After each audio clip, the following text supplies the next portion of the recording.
everybody, and welcome to this week's edition of In the Warzone. I'm Warzone Prez, and it's going to be a quick show this week. Seem to have fallen off the wagon, a little bit behind on shows, but I'm going to try to catch up with all of my controller reviews as they come. But with no further ado, this week, as planned, the PlayStation 1 controller. And yes, this is the original, before they came out with the DualShock. This is the original Sony controller. D-pad is a little bit separated out, but still works pretty much like a traditional D-pad. Because of the background that Sony had, originally the PlayStation was a CD add-on for the Super Nintendo, and then Nintendo kind of told both Philips and Sony to go fuck themselves, and so Sony decided to take what was left of its project and create its own video game system, which then launched its video game industry into a place I can't even describe.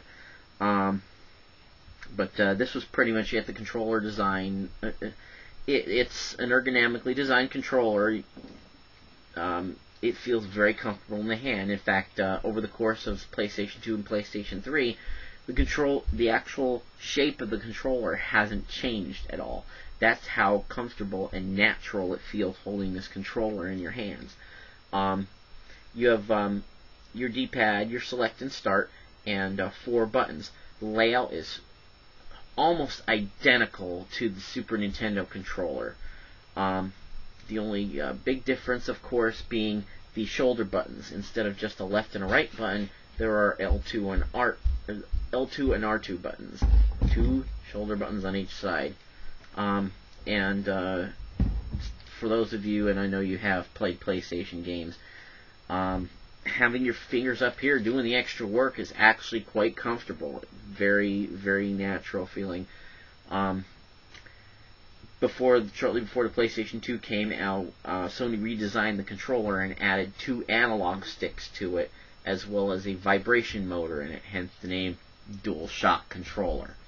That design would be the one to carry over into PlayStation 2 with the DualShock 2, which I'll review at another time, and also the DualShock 3 or 6-axis controllers for the PlayStation 3. But again, that's something I will talk about next time, or on a future show when I continue my segment on controllers.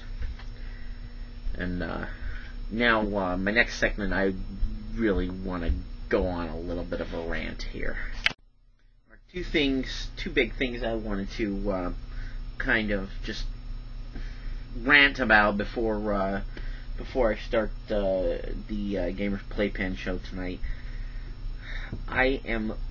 Two things I'm livid about. First of all, last week on Gamers Playpen, the week before me taping this, last 15 minutes of the show were all about fantasy football. Oh, this guy lost in my leg. That guy. I am not a football fan. I never have been, never will be. I watch the Super Bowl once a year. That's it. I don't fucking understand anything. I don't fucking get it. I know I've just lost half of you because of this, but I don't get it. I don't fucking get it. My one buddy's big into fantasy football. What's the fucking big deal? What does that have to do with video games? What does that have to do with anything I'm trying to talk about here? Why do I need to freaking put up with this shit?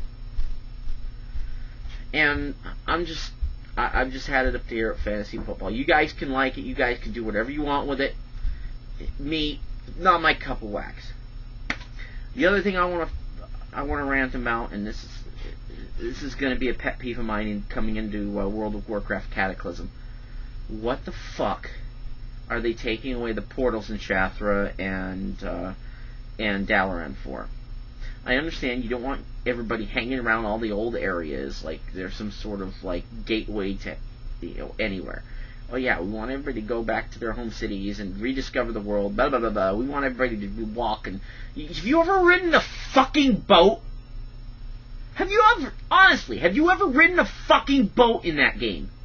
It takes freaking forever. First you gotta fly to the boat, then you gotta sit there and wait for the boat. Then when you get on the boat, you gotta wait for the boat to set sail. If it wasn't for Dungeon Finder, it would be painful to get to instances, to get where people are gonna stop questing, or like, the people that are 80 are going to go back home and they're going to quest in the new areas. But people that are actually working on their characters, they aren't going to go to Northrend. They aren't going to go to Outland. They're going to sit in fucking Stormwind or Ogrimmar or wherever the fuck they're from. They're going to sit there and they're going to run Dungeon Finder over and over and over again. Screw the quests. Nobody's going to do quests anymore. Why are they even putting quests in if nobody's going to fucking run them? Because they can't get from here to here, from point A to point B in a limited time. If you're a hardcore gamer and you play 24/7 and you don't have a life and a wife and a kids and things to take care of, that's fine for you. But when you're someone that plays here and there, you can't do that. You can't waste time going from here to there. If I've worked my ass off to get to level 60 so that I can get to Outland and I can get to Shathra and earn my right to use those portals, those fucking portals should be there. And that, my friends, pisses me off more than any other change that they're making in Cataclysm, aside from the whole, Frost tanking Death Knights is not going to be the tanking spec anymore, but that's a rant for another time. Alright, well, my time is up. I'm Warzone Prez. If you want to email me about my rant, or if you want to email me about stuff about the Gamers Playpen, or if you're a fantasy football fan and want to chew me out, feel free to do so in the Warzone at AOL.com. Also, you can listen to me live on the Gamers Playpen Monday nights, 11 p.m. Eastern, on the All Digital Radio Network. Until next time, game over.